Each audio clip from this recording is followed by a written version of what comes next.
Olá, muito boa noite, sejam todos bem-vindos.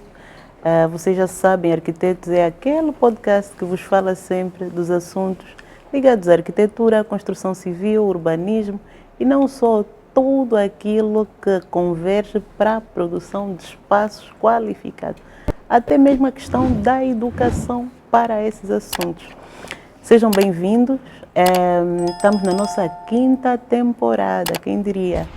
Com muita força aqui das equipas de produção, a minha, entre tantos assuntos, encontrar sempre um tempo para estar aqui com vocês, trazer convidados maravilhosos, de peso, que certamente nos ajudam todos os dias a fazer desse nosso país, destas nossas cidades, das nossas áreas rurais, sítios bons para se viver. Esta é a nossa meta.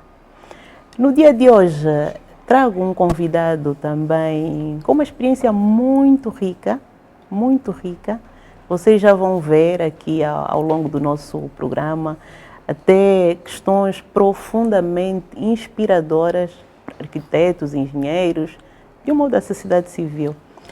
Portanto, meu convidado vem do Bié, aqui a terra do meu coração, o coração da Angola, é o Dr. Felisberto Chamwanga, e vem desenvolvendo um trabalho muito rico, inclusive com premiações. Seja bem-vindo, Dr. Felisberto. Jamila. É um prazer muito grande. Tu sempre mandas o que é que vai acontecer no Arquitetos. Eu sou um dos espectadores, não sei se vou chamar assim, mas aqueles que seguem, dos mais assíduos, né? Estou sempre a acompanhar quem é o engenheiro que está. Mas, doutor, eu ainda vou contar o nosso episódio lá no BIE, né? Porque o doutor convidou-me para ir ver um projeto maravilhoso, muito interessante. Exato. Fiquei lá atrelada. Tivemos que chamar ajuda. Foi buscar ajuda no meio do mato. Pegar a pá, quer dizer, um senhor de um dinamismo, bem, de admirar qualquer um. Doutor Felisberto, antes de tudo, o que é que o motivou a ir por estas áreas de desenvolvimento comunitário? Que me motivou? Bom, eu costumo dizer... Jamila, depois de andar lá fora, né? Porque o currículo, Cambridge e coisas do gênero. Andar lá fora, essa é uma das perguntas que muito me colocam. Mas como é que tu voltas? Como é que tu ficas, depois de Cambridge, ficas na Inglaterra e voltas? E ainda mais, em vez de voltar para Luanda, voltas para o Cuito. Para o Cuito. Como é possível isso? Depois do Cuito, vai lá para as áreas altamente necessárias, Nanganjo. Então, Jamila, eu acho que isso remonta de um passado vivido com muita dificuldade. Muita dificuldade. Eu tive uma infância difícil e essa infância consubstanciada em estudar mal, comer mal, dormir mal. Quando se deu o virar da página, mas o virar da página foi uma coisa também muito modesta. É quando eu saio do Ambo, que eu sou natural do Ambo. Sim. Exatamente. Eu saio do Ambo. Casada com uma biena. Não, casado ou a esposa também com uma luandense. Luandense.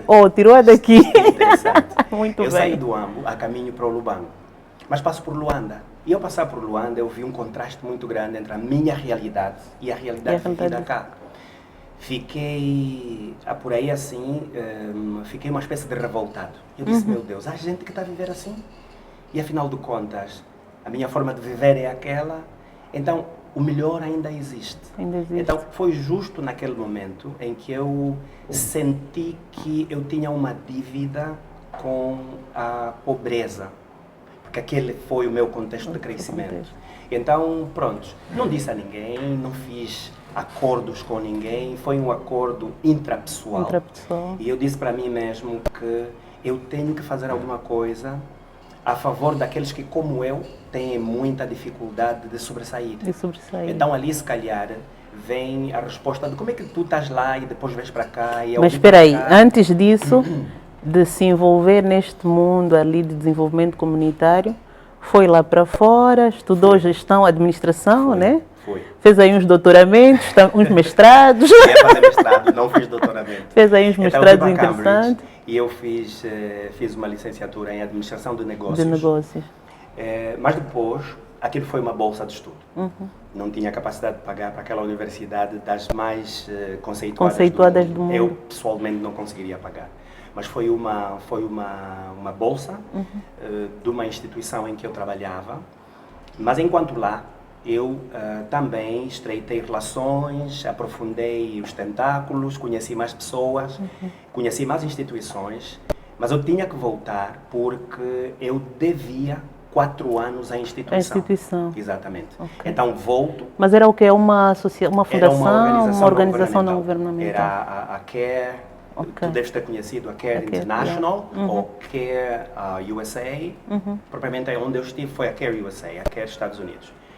E então, pronto, eu tinha que voltar. E ao voltar, depois deu-me que eu gostava muito de seguir um mestrado. E nessa altura o mestrado já foi da assunção minha, mas já não fiz totalmente presencial. Já fiz com estas coisas de ir para lá e voltar. E, inclusive, mudei de instituição também. Já não fiz na Cambridge, porque por mim mesmo na Cambridge não seria possível. Fiz na Cumbria, um pouco mais a norte, um pouco mais próximo da Escócia. Então, mas como é que foi esse confronto entre realidades, né? Eu, por exemplo, fui com 12 anos para Lisboa, aquilo foi arrasador, né? Tinha de uma realidade. Posso. Agora, eu fui depois mais a cultura tarde. Inglesa, Exato. né? Eu fui mais tarde. Foi com uma idade um bocadinho mais avançada que a sua. Não fiquei muito tempo lá, eu fiquei 2 anos e meio lá. Mas ao sair de cá para lá, de facto foi tudo um choque. Um choque positivo que fez com que muitos dos meus paradigmas fossem alterados. No entanto, foi chocante, eu acho que de A a Z, porque desde o tipo de pessoas, da forma como fazem as coisas, enfim, a conduta das pessoas na sociedade, foi tudo diferente. E então tudo isso chocou. Mas chocou e eu já estava decidido a aprender uma nova cultura, mesmo que também eu estava decidido a nunca largar a minha. Nunca largar a sua. Era para fazer uma adição. Então a minha mente estava aberta, de facto foi chocante. Em algumas ocasiões eu não consegui de facto me ajustar àquela cultura imediatamente. Tive que cometer algumas claudicações, sobretudo por aquilo que já estava automatizado em mim, da nossa cultura. Mas eu acredito que é normal também, não é? Quando a gente se insere num novo meio e depois temos que nos adaptar. Mas foi bastante chocante, mas um choque positivo. Porque aquilo acrescentou coisas, muitos desafios. E dali volta para aqui? Depois volto, mas... Pelos vistos mais aguçada, né? Sempre com aquele vínculo, eu tenho que voltar, tenho que fazer alguma coisa. Manteve-se isso. Nunca, os 2 anos e meio que eu lá fiquei, em nenhum momento entrou em dúvida essa situação de que eu voltaria. Não foi tentado aí com salários em euros? Ofertas de casas e carros aí. Jamila, o que funcionou todas as condições necessárias. Talvez era o facto de que eu estava comprometido com a instituição, de que eu tinha que voltar e trabalhar 4 anos. Provavelmente isso jogou um papel muito importante. Muito importante. Mas na altura não tinha família constituída? Não, nessa altura não tinha. Nessa altura eu era solteiro e bom rapaz, descompromissado, Quer dizer, tinha tudo. E tinha tudo para ficar. Para ficar por lá. Mas, olha, foi um passado muito duro. E depois não sei o que construiu em mim essa ideia de pátria. Ficou fortemente construído em mim de tal maneira que isso também prevaleceu muito. A ideia de dizer assim, ok, peraí, os Estados Unidos respeitam muito o Reino Unido. O Reino Unido. O Reino Unido é isto, não é mais grandioso do que os Estados Unidos. No entanto, há aquele respeito muito grande. Eu decidi ter aquela latitude como uma referência. Uma referência. No entanto, foi mesmo decidido também de que vai ser uma referência para a aprendizagem. As coisas boas daqui serem aprendidas e eu depois voltar para fazer incorporação. Mas como é que entra, mas como é que entra nesse serviço, nesse trabalho social, comunitário? Começa pelas organizações? Eu começo pelas organizações. Isso é que despertou ainda mais e aguçou? Quando ainda eu estava a estudar o ensino médio no Lubango, o meu primeiro emprego foi Unicef. Okay. E eu fui para o Unicef como alguém que trabalha na rua, não tinha escritório. Éramos os chamados educadores urbanos. Era uma tarefa meio ambulante, se assim nós quisermos entender melhor um bocadinho De isso. profundidade Nós também, não tínhamos um escritório. Nós trabalhávamos na rua porque a nossa tarefa era fazer uma reintegração das crianças de rua e na rua, nas instituições de tutela. Então, trabalhávamos com os meninos. Em miúdos aqui para o nosso público faziam o quê? Era integrá-los em lares, em famílias de acolhimento? Lares, e era também fazer tudo para voltá-los às suas famílias, aquelas que eram crianças na rua. Algumas eram na rua, outras eram de rua. As de rua são aquelas que, por acaso, não pertenciam ao Lubango, vieram de outro município e elas são de rua. Ou então perderam todos os pais e elas são de rua. As na rua têm casa, no Lubango, e, no entanto, não têm o conforto que gostariam de ter, vão à rua e... Eu ali até, agora suscitou uma curiosidade. O que temos hoje, né? Um bocadinho por quase todas as províncias, né? Fruto também do Luanda, que é muito. Fruto também das questões financeiras e tal. Essas crianças são na rua ou de rua? Ou de rua. Bom, Jamila, eu acredito que temos as duas categorias. Situações. No entanto, se tivermos que fazer métricas, eu acho que a nível de, aí a volta de 60% a 65% são na rua. Na rua. Porque elas saem das suas casas e vêm para a rua na esperança de encontrarem as suas soluções. Então, são na rua. Então, eu começo com o Unicef. E isso começa a me dar essa paixão. Fazer um trabalho, o Unicef, como sabe, é a agência das Nações Unidas voltada para a infância. E então está lá para defender todos os direitos das crianças. Elas têm direito a um teto, têm direito à comida, têm direito à educação, têm direito... Estes direitos fundamentais, o Unicef está lá para garantir, trabalhando com as organizações de tutela nacionais. Estou a falar do INAC, estou a falar do MINARSOJ, ou GASFIG hoje. E foram quantos anos desse trabalho? 2 anos. 2 anos. Depois saio e vou para uma outra instituição que faz a mesma coisa, que é International ICDP, International Children Development Program, norueguesa. Eu aí faço 6 meses, mas vê que continua essa ideia de trabalhar com crianças e ir a favor da comunidade. Então é o seu propósito. Olha, é meu propósito, Jamila. Não, eu pude ver isso, por exemplo, quando fomos fazer aquele trabalho, estava aquele jovem a filmar, o amor com que fazia as coisas, até não é mais que amor, é a determinação. Eu me bato pelas crianças que estão lá no Nanganjo. Bom, claro, depois isso vai ser extensivo às famílias. Mas as pessoas estão aí a nos ouvir, Nanganjo. Bem, acho que já deram conta que o nosso tema é desenvolvimento comunitário, mas aqui o nosso doutor, o jovem doutor, vem falar o papel da juventude como agente na mudança no desenvolvimento comunitário. E possivelmente devem estar a questionar, mas o arquiteto a falar aí tem tudo a ver, porque o arquiteto cuida dessas questões também todas. O arquiteto, antes de fazer uma cidade, uma casa, o que quer que seja, uma aldeia, é para pessoas, né? É para pessoas. No fundo, nós temos uma ferramenta. Exatamente. Então, quando eu interagi com o doutor, achei de extrema importância, porque esse tema também se alinha a um dos aspectos que eu venho defendendo, que é a qualidade da habitação e edificações nessas áreas, nas comunidades. Periurbanas, rurais. Sim, tirando partido de soluções mais econômicas, locais, que é o BTC, sei que também está ali a fazer atividades. Há aqui algumas coincidências. Aqui algumas coincidências, muito boas. Então, não podia deixar de ser, né, de abordarmos um tema tão interessante. Mas como é que começa a fazer esse... Primeiro, o que é que nós podemos aqui dizer ao nosso público sobre desenvolvimento comunitário? Desenvolvimento comunitário.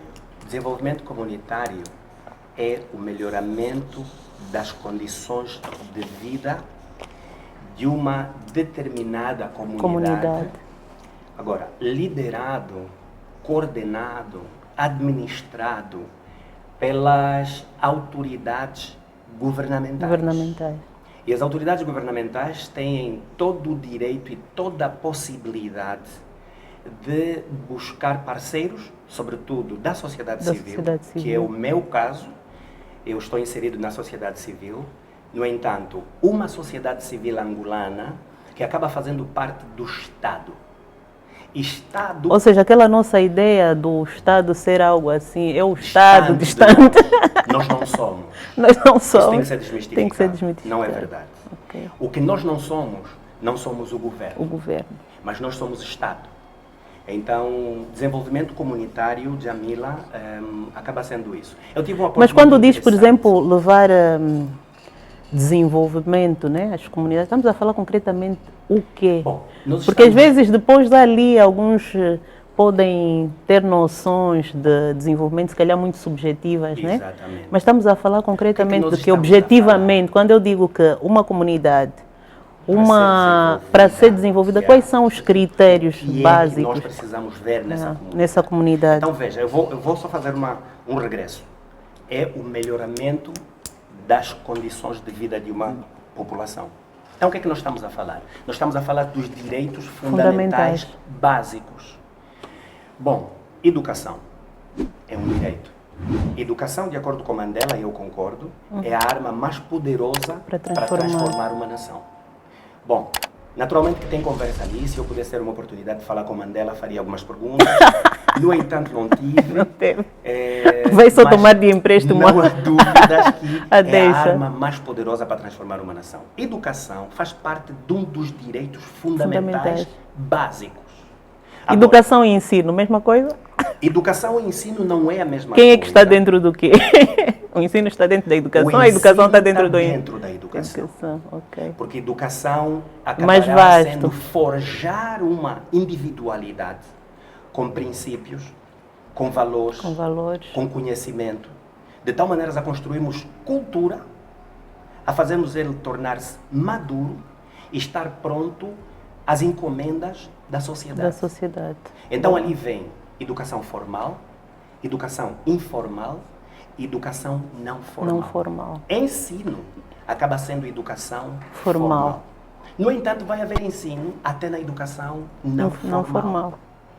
Então, educação é um dos direitos e quando estivemos a falar em desenvolvimento, aqui estamos a falar do melhoramento da qualidade da educação.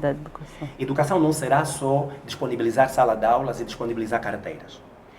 É importante que tenha. A infraestrutura, no caso, mas depois tem que ter todo... Tem de ter equipamento, mas depois tem de ter uma equipa competente, depois tem de ter um projeto político-pedagógico que responde... Um projeto de nação... Que é nacional. Que depois tem essa esfera aí da educação. Nacional, que vai defender nossa cultura, que vai defender o nosso ser-estar. Prontos. Educação, para que não nos ocupe todo o tempo deste podcast, educação é um dos direitos. Educação daria para 100 episódios ou mais. Pá, a gente não teria fim, não teria fim. E aqui é exatamente o meu mundo, aqui é exatamente as minhas águas, é aqui onde eu navego de uma maneira bastante natural.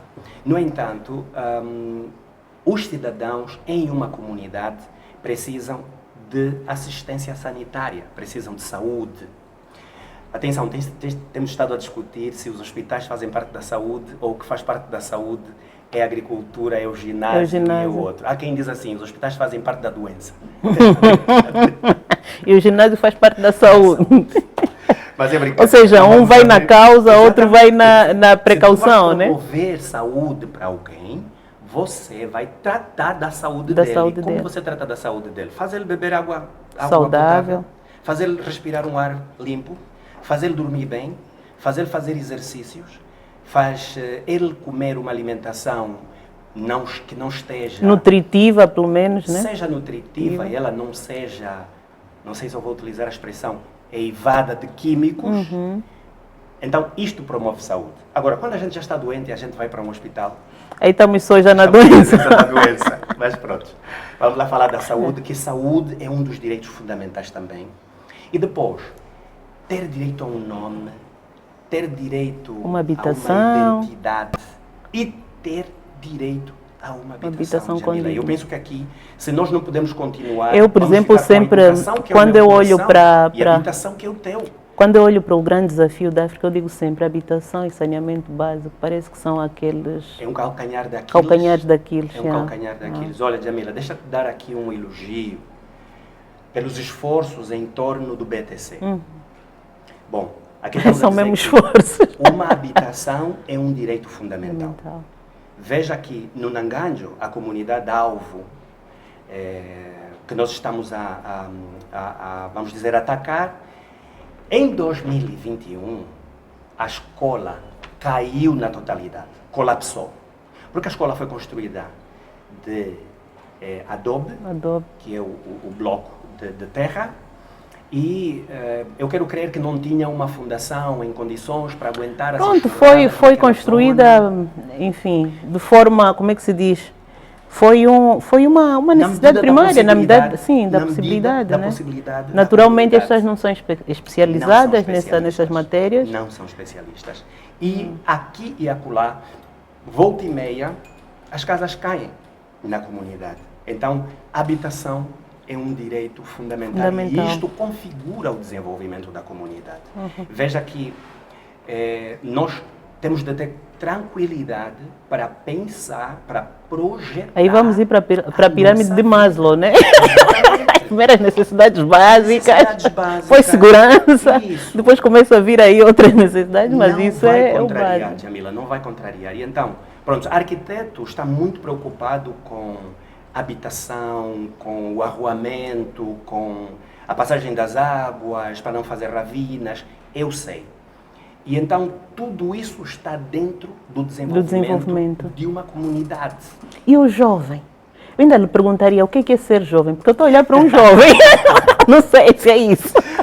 Olha, o jovem, porque eu às vezes penso que há jovens que não sabem, já são idosos, mas... Para mim, juventude não é idade. Juventude não é idade. Assim como eu digo também que é o espírito, não é? Não é idade. Também não é idade. Juventude é espírito. É espírito. É espírito. Eu aqui faço uma colação com a sua expressão. Eu não queria usar a palavra espírito, mas espírito casa melhor.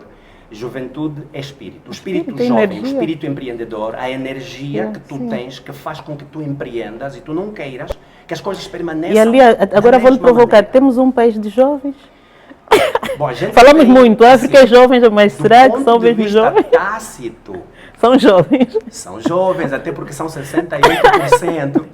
Estamos a falar do ponto de vista etário. Mas do ponto de vista agora, do ponto de vista de mentalidade, de espírito e de tudo, bom, aqui teríamos que fazer um estudo um pouco mais profundo. Mais aprofundado, chamar isso os sociólogos, os psicólogos. Não quero arriscar em ser contundente já e tal, tenho algumas cautelas. Mas vamos partir do princípio que temos. Vamos dizer que temos, e o que nós temos que fazer, Jamila, é aguçar o espírito. Nós temos gente com uma biologia, uma anatomia jovem. E temos que aguçar o espírito, que não é necessariamente a anatomia. As questões anatômicas vão nos transportar muito mais para as questões. Como é que está o teu físico? Se é novo ou é já de alguma forma antigo? Como é que está a tua quantidade de anos? E segundo alguns especialistas, às vezes até com alguns exames vão ver, não, a tua idade metabólica é mais do que aquela que você tem estado a contar. Então, mas assim, do ponto de vista numérico, olhando para idade e quantidade, nós temos um país jovem. No entanto, com alguma cautela, a gente não quer arriscar muito em dizer que o espírito juvenil está lá, mas penso que podemos aguçar. É ter um espírito empreendedor, um espírito de solução de problemas, um espírito de não conformação. E isso aguça-se. Precisamos aguçar. E como é, agora olhando para essa questão do jovem como o motor de desenvolvimento, e aliás, eu estou-me a lembrar agora no último Outubro Urbano, um dos temas foi também, hoje, de um modo geral, olha-se muito na juventude como o motor do desenvolvimento. Quase que virou um slogan mundial. Sim. O jovem como fator e o motor do desenvolvimento. Que ferramentas é que o jovem angolano precisa de ter hoje?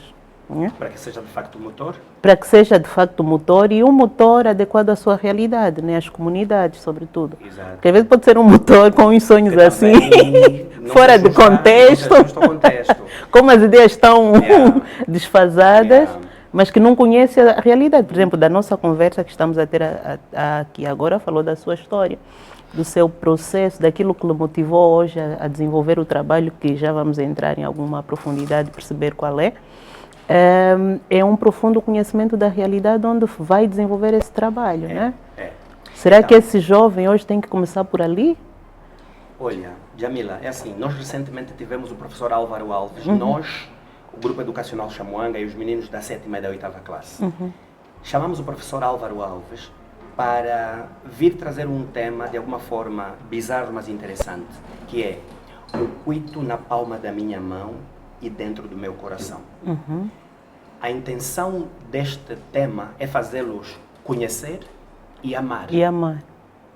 Então, o professor Álvaro Alves, mais do que ninguém, está em condições de fazer isso. Eu admiro ele cada vez mais. É um historiador e está emprestado a outras ciências. Outras ciências, sim. Mas ele fez um trabalho formidável. Era interessante ver ele viajar pelas questões históricas do cuito e fazer com que os meninos mergulhassem na história. Na história, boa. E depois desse mergulhar na história, perceber os contornos e a partir dali passar a desenvolver gosto.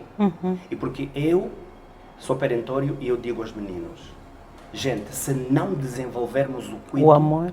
E o primeiro amor pela coisa. Temos né? que amar. Tem que amar a coisa. Se nós não desenvolvermos o cuito, ninguém vai fazê-lo por nós. E nós, para fazer isso, precisamos amar. Mas como é que vamos amar se nós não conhecemos? Então precisamos conhecer para amar. Então, isto é para quê? Isto é para ser um introdutório à pergunta que você apresenta e com grande preocupação. Temos jovens numa grande quantidade, 68% da população angolana é jovem por causa da idade. O espírito é jovem, não é? Até que ponto? Mas eu até quero, Jamila, pegar muito mais naquela questão da contextualização. Da contextualização. Que, falou, que faz muito sentido. Até que ponto esta quantidade de pessoas está contextualizada? Isto é muito perigoso. Essa coisa de nós não gostarmos de nós, não gostarmos do nosso, não gostarmos das nossas formas, isto é muito perigoso. É muito perigoso. Agora, hoje, as redes sociais, inteligência artificial, essa questão... Eu ia chegar ali, né? Porque... Tudo faz com que nós vivamos as coisas que não são nossas. E às vezes fora de um contexto que é o nosso. Descontextualizamos.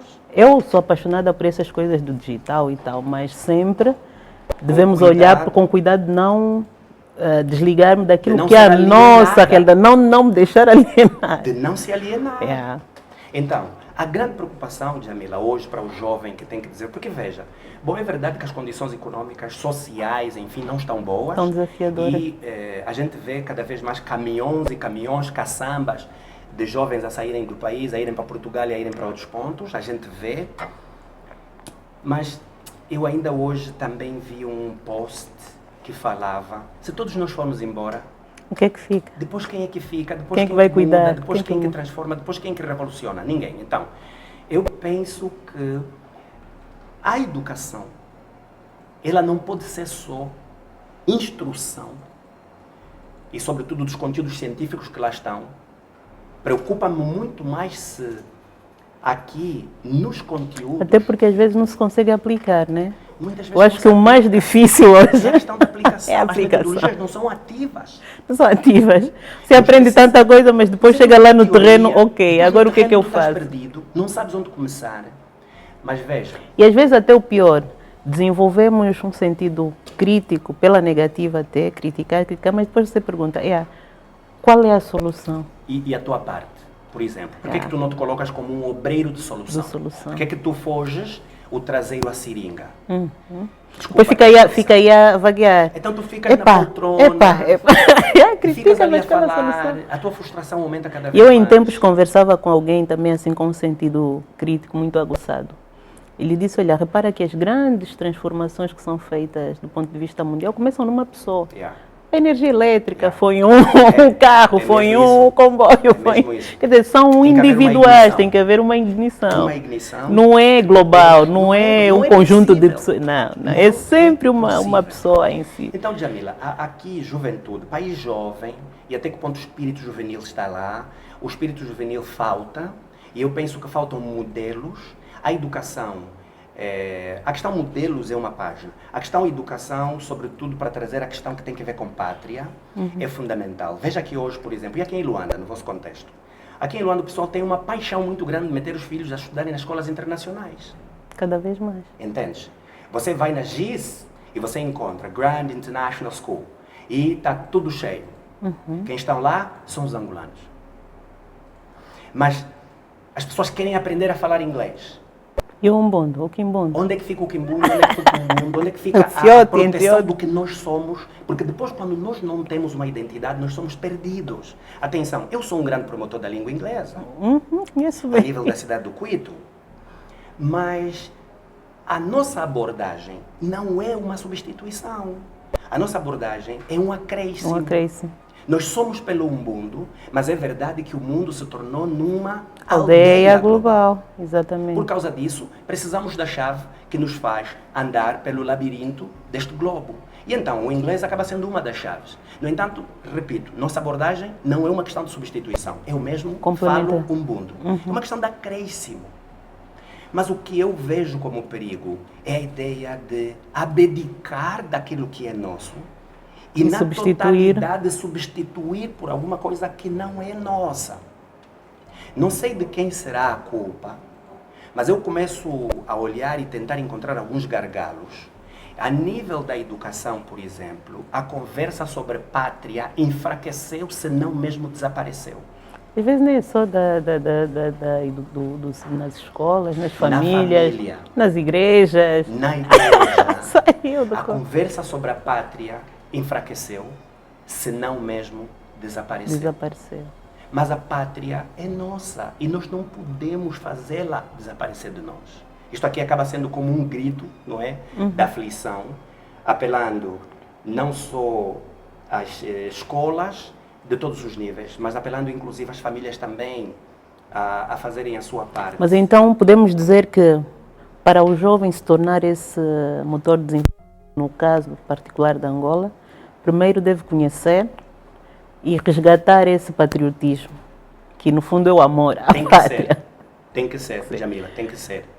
Está distante isso. Hoje, principalmente quando tu vês as tendências. Isso está distante. Mas falou algo muito interessante, também aquilo que se promove do ponto de vista de modelos sociais. Isso. Nós precisamos de modelos na sociedade. Precisamos liderar com exemplo. Então, assim, esse é o caminho. Veja que na África do Sul, por exemplo, uma das nações mais desenvolvidas da nossa região, é muito difícil tu encontrares jovens sul-africanos, do ponto de vista de idade, alienados, assim, perdidos. É difícil encontrar. Claro, eles falam língua inglesa, claro, eles andam pelo mundo, mas também, claro, eles são Chizulu, claro, eles guardam a sua cultura, a identidade. Claro, eles gostam da negritude, claro, eles gostam da africanidade. É só para tu veres que, por exemplo, quando tu entras num avião da South African Airways, tu vais te deparar imediatamente com We take Africa to the world and we bring the world to Africa. Nós levamos a África para o mundo e trazemos o mundo para a África. Tu vais perceber imediatamente ali assim o orgulho com que eles falam. Aliás, mesmo desde o aeroporto, a caracterização do próprio aeroporto. Exatamente. Então, o caminho é esse, Jamila. Nós temos que conservar nossa identidade de tal maneira que a gente promova desenvolvimento. Porque quando este esforço vai se espalhando, pessoas ao lado de mim, e olha, muitas vezes me disseram assim, mas Beto, o que é que tu estás a fazer no Quito, Beto? Tu não és daí, Beto. Mas então sou da onde? não chega a fazer essa pergunta. Ficar no mínimo em Luanda, ou então, pá, que tu voltasses para a Inglaterra, Beto, o que é que tu estás lá a fazer? Olha, eu tive a bênção de ter o pai que tenho, que me ensinou profundamente essa lição. Amar alguém que tudo fez o melhor possível para o Bié. Não, tira-se o chapéu. Tira-se o chapéu. Tira-se o chapéu. E isso, o Caçoma teria tudo para fazer um Instituto Superior cá. Fora. Instituto, as suas ações, sempre muito ligadas aí. Os projetos estão todos voltados para lá. E você promover o desenvolvimento. Parabéns, porque tu tens um pai que de facto é uma pessoa a tua parentela. Exatamente. Isso aprendi, pelo menos. De casa, aprendi então, em casa. Então, está essa responsabilidade da casa também. Então, o caminho é esse, é dar identidade. Nós temos que ter identidade como angolanos. E com esta identidade, mais fácil é promover. Mas agora Eu agora entraria para o projeto que desenvolve. Como é que decidiu, né?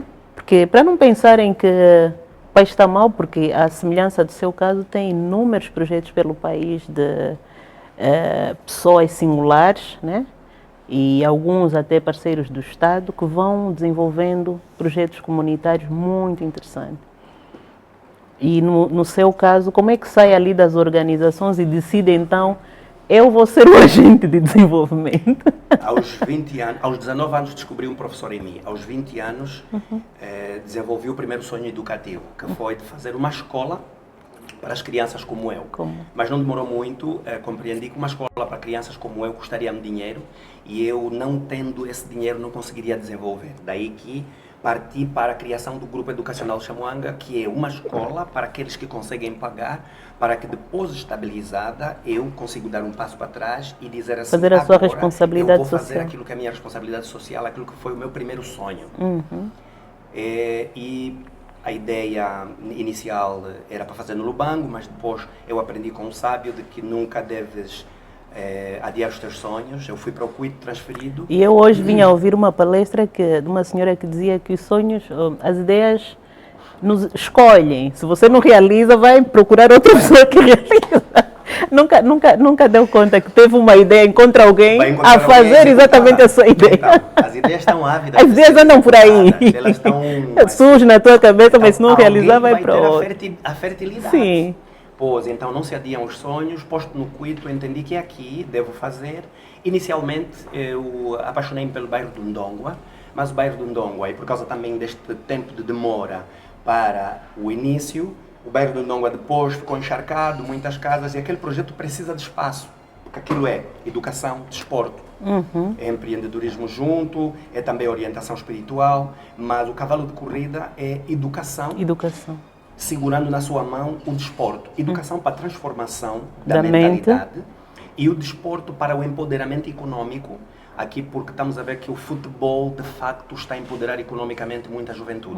E então nós temos que reivindicar o direito de fazer com que isto seja também para nós uma realidade.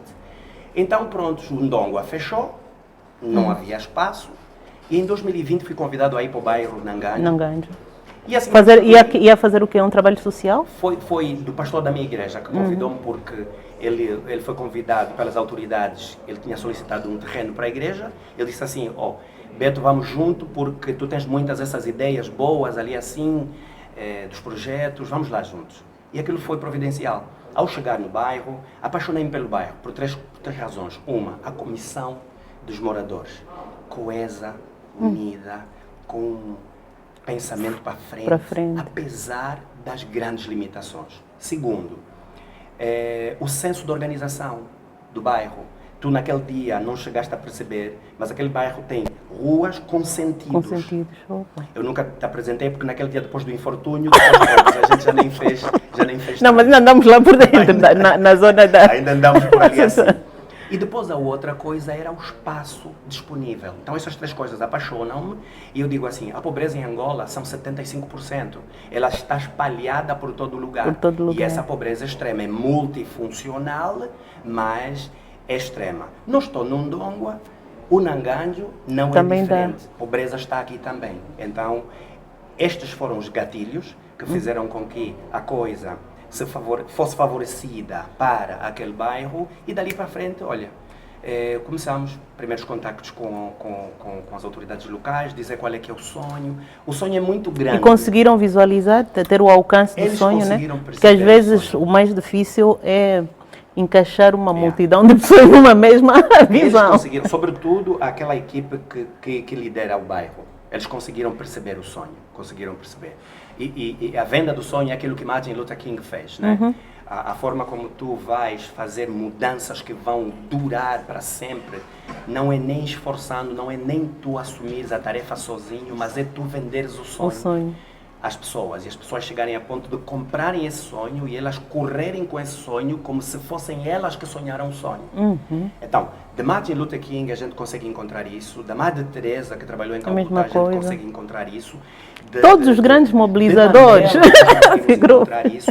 Então, isso é para o bem e para o mal, né? eles acabam sendo os mártires, né? Não, porque também há aí uns idealistas, né, com os sonhos aí que acabam arrastando Exatamente. toda, Então, líderes infelizmente, são todos né? aqueles com capacidade Exatamente. de influenciar para alcançar um objetivos. objetivo. Agora, influenciar qualquer coisa.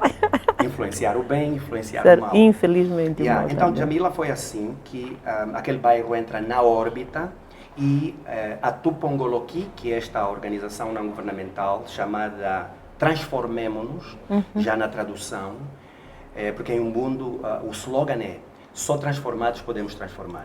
E em Umbundo é Tenda tua pongoloca, ocho tu pongolola noque. Da tua pongoloque le hatu pongololi. E se quisermos pôr isso em inglês, unless we are transformed, we shall not transform. We will only transform if we are transformed. Então, é forte o slogan. A ideia é promover transformação. Porque os transformados vão transformar. Essa é a ideia. E neste momento estão com quantos jovens ali? Primeiro, qual é o conceito do projeto? O conceito do projeto. Nós queremos ter um centro... Para alcançar essa transformação. Exatamente. Queremos ter um centro juvenil, infanto-juvenil comunitário. Que vai ter 4 componentes. Que vai ter a educação, componente educativa, com a escola do ensino primário e a escola do ensino secundário. O secundário vai ser totalmente técnico-profissional. O primário é geral, e o primário é com 12 salas, porque a quantidade de crianças que está fora do sistema de ensino de Jamila é muito grande. Meu coração parte. Agora estão matriculadas 700. Mas existem... Ali no vosso centro? Não no nosso centro. Lá no bairro. No bairro? Lá no bairro. Porque o nosso centro ainda não trouxe a escola. Não trouxe a escola. Nós ainda só levaram desporto, não? Mobilização. Não é? De recursos. E estamos a fazer um desporto ainda não como nós pretendemos fazer. Estamos a fazer mobilização de recursos. A ideia é fazer um centro que vai ter educação, vai ter desporto. Desporto, o fundamental é futebol. E depois podemos ter 1 ou 2 modalidades de sala. Mas depois também um centro de sonhos. Porque eu compreendi que para sermos conquistadores, há um primeiro passo e há um segundo passo chaves. O primeiro é a conquista da autoestima. Este é um passo de fundamento para a gente conquistar. Porque quem conquista é você. E se você não tem que gosta se vender de bem, você desiste de você próprio. Assim mesmo. Então, este é o primeiro passo. O segundo passo é sonhar. Sonhar não é proibido, sonhar não se paga, sonhar ninguém vai te condenar por isso. Sonhe, e eu entendo que devemos sem limitações. Sonhar grande, enorme, gigante. Mas uma coisa é certa, comece pequeno. Sonhe grande, mas comece pequeno. Então, um centro de sonhos, para inspirar. E como é que esse centro funcionaria? O centro ele vai ser um mecanismo para descobrir vocações. Quais são as vocações dos meninos? Quais são as aspirações dos meninos? E depois de descobertas, incubá-las.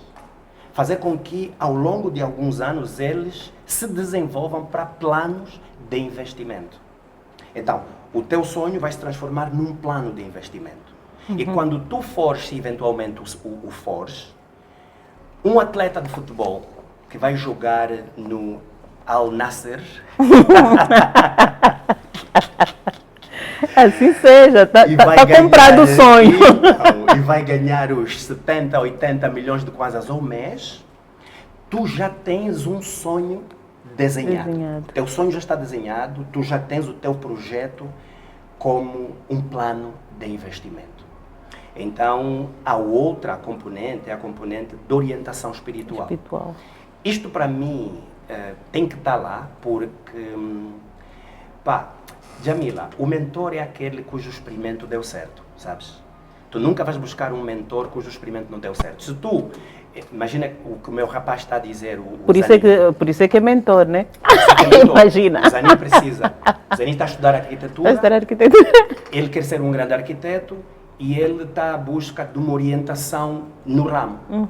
Ele olha para si e vê que tu és alguém que está a trilhar muito bom caminho. Ele classifica como bem-sucedida, respeita enormemente. Então ele te escolhe como... Ainda temos muito. Eu costumo dizer, somos carregadores de pedra, sempre a aprender. Então pronto. Sempre a aprender. esta questão na minha vida funcionou e eu acredito que... A parte espiritual, no caso. Exatamente. E eu acredito que isto é importante que eles tenham a oportunidade de que funcione na vida deles também. Sobretudo para a orientação, sobretudo para essa questão valores, da a disciplina. valores, sobretudo para ali assim. Então, é assim que vai ser este centro. E depois, claro, vamos ter uma força de trabalho lá dentro, inspirada, com as ideias de fazer com que estes meninos se tornem estrelas, que vão brilhar nos palcos do mundo. Mas como estrelas de brilho cintilante, elas nunca se esqueçam de que há pessoas lá atrás que por elas mesmas não conseguem sobressair. Mas como é que tem sido a materialização desse seu sonho, que hoje, pronto, já saiu do sonho? Já. Como é que tem sido? Nós temos 15 hectares de terra, que foi para humilhar quando lá fomos, né? Agora, nós temos uma nação hoje ainda considerada como pouco generosa. Pouco generosa. A questão da generosidade é de arrancar a ferro das pessoas. E uma das coisas que nós estamos a querer desafiar é essa questão de irmos buscar uma generosidade nacional, local. E não começarmos por uma generosidade internacional. No entanto, Jamila, nós temos os 15 hectares de terra já lá. Nós temos os tijolos da cerâmica a ser indústrias lá. Nós temos a abertura da cerâmica Prêmio da Paz para que assim que tivermos qualquer alicerce, podemos ir lá buscar os tijolos necessários. Sim. Nós temos a Transfanico Pedreira aberta a levar as caçambas e já levou alguns caminhões de pedra e areia para lá.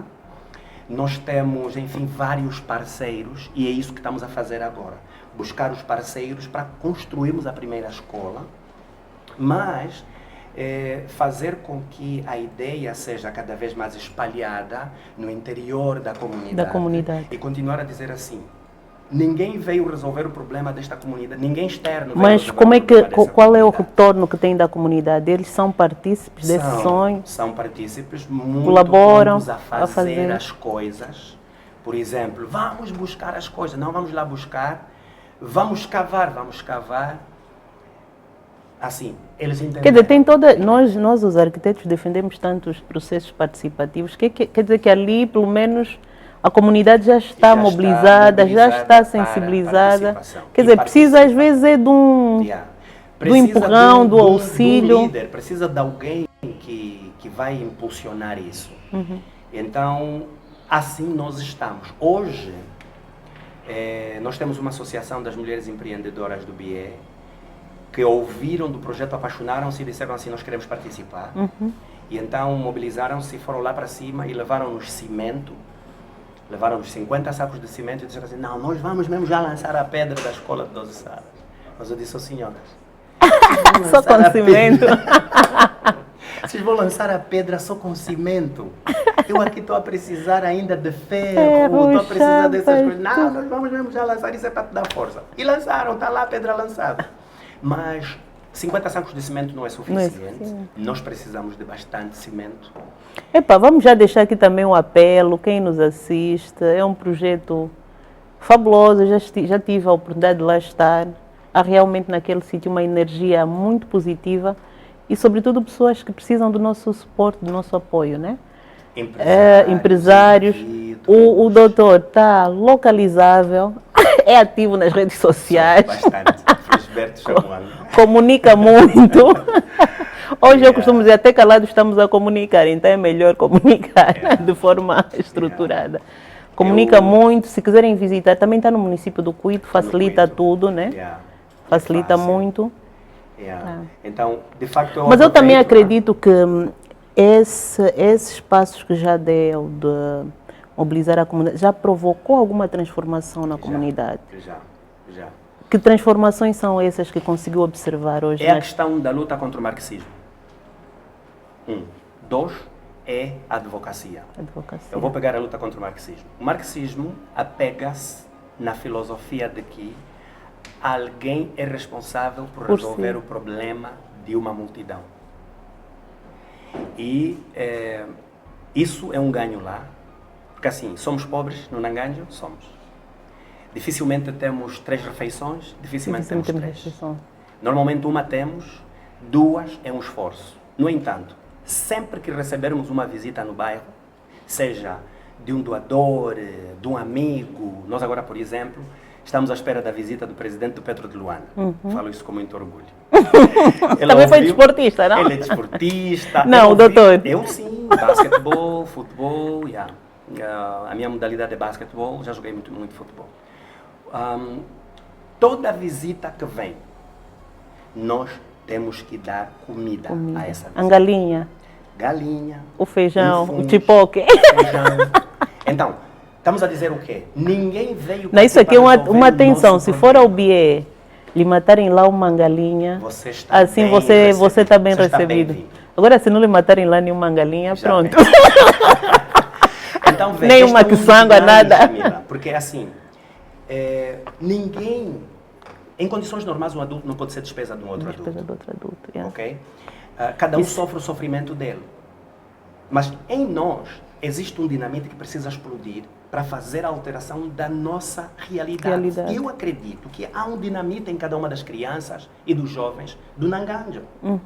Então, nós não podemos ficar numa posição do coitado. Do coitado, que alguém tem que vir cuidar de mim. Então, esta é a tal chamada luta contra o marxismo. O segundo ganho é a advocacia.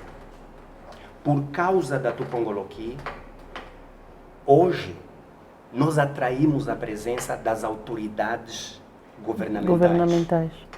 Hoje a gente tem o administrador do Cuito indo para lá, sensibilizado, a governadora indo para lá. Hoje, por acaso, a administração do Cuito construiu uma escola de 7 salas lá. Nanganjo. Hoje tem a conversa sobre a ponte, porque vê, o Nanganjo, ele está entre 4 rios. Ele tem o rio Cipite, tem o rio Cuito, tem o rio Cussola e tem o rio Cangalo. E em nenhum desses rios tem uma ponte oficial que vocês, os arquitetos, fariam assim a cabeça. É uma ponte. É uma ponte. Tem lá paus. Tem lá paus. Então... estamos a falar de quantos habitantes naquele bairro? São 3.800 e tal... Não, espera, estou errado. São perto de 500 famílias. 500 famílias. Perto de 500 famílias. Isso dá 3.000 2.000 e tal, quase. Porque são 6,9 a média do agregado. Nós fizemos há pouco tempo um estudo e percebemos que o agregado está com 3.600, 700 e tal. É muita gente. É muita gente. Então, hoje uma pequena vila já. É uma pequena vila, Jamila. A questão da advocacia hoje é um ganho. Porque houve uma menina que no bairro tinha dito que eu não sei se as pessoas sabem mesmo que o nosso bairro existe. Aquilo chocou-me. De tanta... Quer dizer, nunca lá ia ninguém, não há ponte? Nunca ia ninguém, não há nada. As pessoas experimentam viver lá, desistem. Não há mínimo de condições. É assim, antes de haver aquela escola construída pela administração agora, só tinha as casas dos populares e os populares nas suas casas de adobe. Casas erguem-se, 500 mil famílias, há 500 famílias, né? 500 é um número considerável. É um número considerável, Jamila. Então, estes dois são ganhos por enquanto, tá? E nós auguramos ter o centro para ser como um mecanismo de transformação e de elevação social. Então, mas, doutor, a nossa conversa nunca vai acabar. Já viu, já quase passou uma hora. Já passou uma hora? Já. Mas não podemos encerrar sem falar do prêmio. Dos prêmios. Dos prêmios. Não que o foco seja fazer o bem para ganhar um prêmio. Não, nunca foi. Mas o importante aqui é a meritocracia, né? É valorizar. Até porque ao valorizar também é uma forma de despertarmos noutras pessoas. Energizar e dizer, olha, não, situações como essas devem ser aplaudidas, devem ser incentivadas, né? Porque eu imagino quantas vezes senta ali com as mãos na cabeça, né? E saber que pronto... que é o dia a dia. É o dia a dia. Não é fácil. Vamos falar dos prêmios. São 2. Eu hoje, em dezembro de 2024, fui laureado uma das 60 personalidades líderes em Angola. Com impacto, cujo impacto transformador é de grande quilate. Uau. Essa foi uma gala realizada aqui em Luanda. E foram selecionadas 60 personalidades. E eu fui uma dessas pessoas, na categoria empreendedor líder. Líder. Exatamente. Então, Aquilo foi bom porque era uma montra nacional, foi muito bom. E aliás atrai também a atenção para o projeto, né? Muito, com certeza. Muito. E depois era uma plateia com diversas personalidades somente vistas pela televisão, presentes no lugar, o que me faz me humilhar diante daquilo, diante de ter tido o privilégio de ser parte daquela plateia. E olhando para aquela jovem de há uns anos atrás, o que é que diria? Chegar até aqui, eu diria fazer o trabalho que faz, quer dizer, naquelas condições adversas, algum dia... Porque isso, às vezes, nós vemos... Às vezes encontro esses meninos que cuidam de carros. Há um que uma vez chamou uma atenção, parecia lúcido e tal, bem organizado. Ele disse, olha, evita, por exemplo, fumar. Porque às vezes as pessoas, não, isso daqui não espero nada da vida, nunca serei ninguém. Sim. Quer dizer, todos nós somos alguma coisa, mas sempre com aquela ideia, não, isto aqui está tudo perdido, já com as toalhas atiradas ao tapete. Daquele jovem que mencionou ao início, que passou condições extremas, dificuldades. Naquela altura tinha a noção de que faria esse trabalho maravilhoso? Não tinha noção. Eu era um inocentezinho. E à medida que as páginas foram se abrindo na vida, foram também se revelando as potencialidades que estão em mim. Nunca trabalhei para isso, sempre foi abnegadamente pela missão. 2, faz dizer que de onde vens não determina para onde vais. Exatamente. A segunda premiação foi a favor da organização da Tupongoloquim, das mãos do Dr. Marci Lopes, do Ministério da Justiça. Nós fomos, como organização, laureados com uma menção de honra pelos esforços que estão a ser empreendidos a favor dos direitos dos desfavorecidos lá no Nangaja. Então, esta também foi uma gala nacional organizada pelo Ministério da Justiça e Direitos Humanos, em que nós nos representamos também e tivemos esse privilégio também de ser laureados. Então, olha, estes são os prémios. Doutor, e assim, em tom de conclusão dessa nossa abordagem, que mensagem gostaria de deixar aqui, não? É simples. Nós podemos fazer o que quisermos fazer para o bem. Podemos. Nós temos tudo. Só a nossa atitude precisa mudar. Essa é a mensagem. Precisamos ter uma atitude mais pró-trabalho, uma atitude mais pró-realização, uma atitude mais pró uns aos outros. E se isto acontece, explodimos. E então... quer dizer, a vida vai organizando. Se organiza. Se organiza em torno do propósito. A local melhora e a comunidade abrangente também melhora. E olha, muito obrigado. Bem, estamos a encerrar. Foi uma conversa maravilhosa. Para mim é sempre um prazer. A vantagem de estar do lado de cá é que estou sempre a aprender com cada convidado que se senta aqui. E eu, como sou daquelas pessoas que têm sede do conhecimento e de saber, é sempre um prazer. E para mim, se calhar, com essa nossa conversa, a mensagem que está aqui agora a ecoar é que todo mundo pode ser um agente de transformação. E de elevação social. Independentemente das suas condições sociais, financeiras, até intelectuais. Porque às vezes as pessoas pensam, não, eu não sei nada, também vou fazer o quê, né? Quer dizer, todo e qualquer angolano pode ser um agente de desenvolvimento local. Ali mesmo onde você está a engraxar o sapato de alguém, se fazer com brio, com devoção, aquele bocado que você tem, se partilhar com o irmão aí do lado, não há dúvidas que a engrenagem... Agora, devemos deixar aquele espírito de que alguém tem de facto de vir fazer por nós. Esquece. Isso não promove desenvolvimento. Está provado. Muitos foram sepultados com essa ideia. Levaram. E como vocês veem, é uma esperança para todos. O doutor falou aqui muito bem da sua história de diversas carências e hoje está aí um empreendedor. Não falamos aqui de outras suas valências, como a escola de inglês, né? Que tem fica aí, porque também tem o lado empreendedor, né? Que no fundo já perceberam que o empreendedorismo também é aqui uma ferramenta para poder ser o agente de transformação. Eu acho que esse é o empreendedorismo que hoje faz falta. Empreender não para me enriquecer, mas para enriquecer e elevar a comunidade de um modo geral. Nessa aí estamos juntos também. Que essa também é a nossa luta. Então, até um próximo programa, até um próximo Arquitetos. E, doutor, muito obrigado e muita força nessa luta.